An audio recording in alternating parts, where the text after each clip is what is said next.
বর্তমানে এই যুগে ইন্টারনেট ছাড়া যেন এক মুহূর্তও চলে না। আর এই ইন্টারনেট যে আমাদের জীবনে কতটা গুরুত্বপূর্ণ ভূমিকা পালন করে সেটা আর আপনাদের বলে বোঝাতে হবে না। সে কারণে বাংলাদেশের এখন বেশিরভাগ বাসাবাড়িতে ওয়াইফাই ব্যবহার হয়। ওয়াইফাই মূলত একটি রাউটার এবং অনু চলে, কিন্তু সমস্যা তখনই বাদে যখন বিদ্যুৎ চলে যায়। বিদ্যুৎ চলে যাওয়ার সাথে সাথেই ইন্টারনেট সেবাও বন্ধ হয়ে যায়, ফলে আমাদের বিভিন্ন গুরুত্বপূর্ণ কাজ ইন্টারনেট না থাকার কারণেই বন্ধ হয়ে যায়। কিন্তু আজকের ভিডিওতে আমি আপনাদের এই মিনি ইউপিএসটি দেখাতে চলেছি, যেটি কিনা মার্কেটের মধ্যে one of the best mini UPS.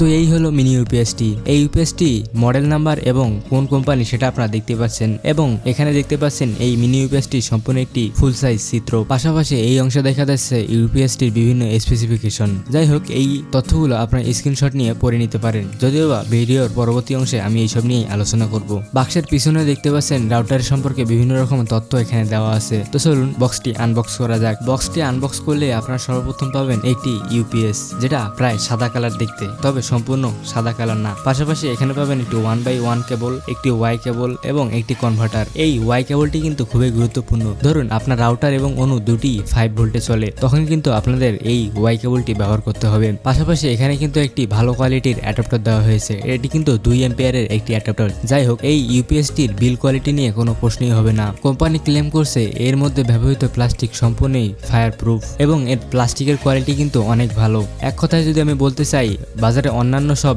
Mini UPS এর চেয়ে এর বিল কোয়ালিটি অনেক ভালো এবং বেটার। ইউপিএসটির সামনের অংশে দেখতে পাচ্ছেন বিভিন্ন এলইডি দেওয়া হয়েছে।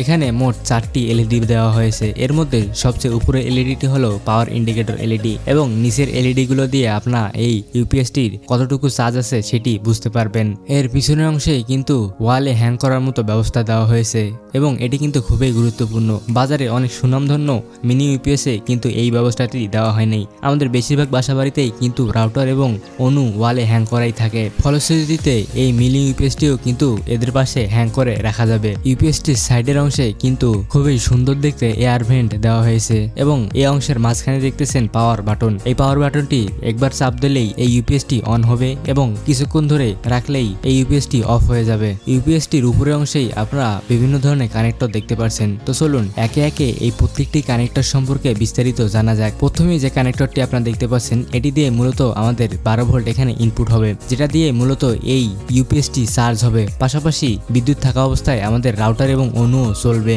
এবং তার পাশে দেখতে পাচ্ছেন একটি ইউএসবি পোর্ট। এটিতে মূলত 5 ভোল্ট আউটপুট দেওয়া হয়। এটি দিয়ে আপনারা আপনাদের মোবাইল অথবা ইউএসবি চালিত বিভিন্ন ধরনের ডিভাইস চার্জ করতে পারেন। পাশাপাশি এখানে আরো 3টি কানেক্টর দেখতে পাচ্ছেন। এই কানেক্টরগুলো বিভিন্ন ধরনের ভোল্টেজ আউটপুট দিয়ে থাকে, যেমন প্রথম কানেক্টরটি 5 ভোল্ট, পরেরটি 9 ভোল্ট এবং তারপরেরটি 12 ভোল্ট। আপনাদের রাউটার এবং অনু যে ভোল্টে চলে সেই সব ভোল্টেজই কিন্তু এখানে আপনারা পেয়ে যাবেন। ইউপিএসটিতে ব্যবহার করা হয়েছে 10,000 mAh এর একটি ব্যাটারি। আমার বাসায় থাকা রাউটার এবং অনু সম্পূর্ণ লোড অবস্থায় এটি থেকে আমি ব্যাকআপ পেয়েছি প্রায় 6 ঘন্টার মতো। তবে আপনাদের বাসায় যদি লোড কম হয়ে থাকে তাহলে কিন্তু এটি থেকে আপনি আরো বেশি সময় ব্যাকআপ পেতে পারেন।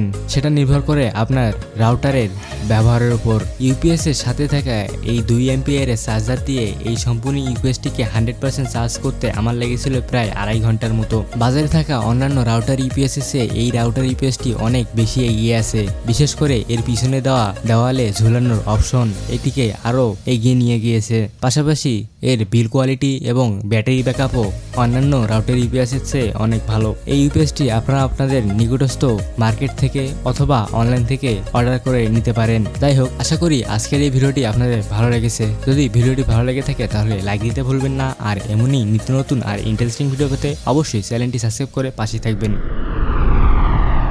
দৈনন্দিন জীবনে ব্যবহৃত মোবাইল ফোন, সাউন্ড বক্স অথবা কলিং বেল ইত্যাদি সবগুলোতেই স্পিকার ব্যবহার করা হয়। দৈনন্দিন জীবনে চলার ক্ষেত্রে স্পিকার যে কতটা গুরুত্বপূর্ণ ভূমিকা পালন করে সেটা আশা করি আপনাদের বলে বোঝাতে হবে না। কিন্তু আপনি কি জানেন এই স্পিকার কিভাবে কাজ করে, কিভাবেই বা এটি একটি ক্রিস্টাল ক্লিয়ার শব্দ আউটপুট দিয়ে থাকে? এইসব প্রশ্নের উত্তর জানার জন্য আজকের এই ভিডিওটি তৈরি করা।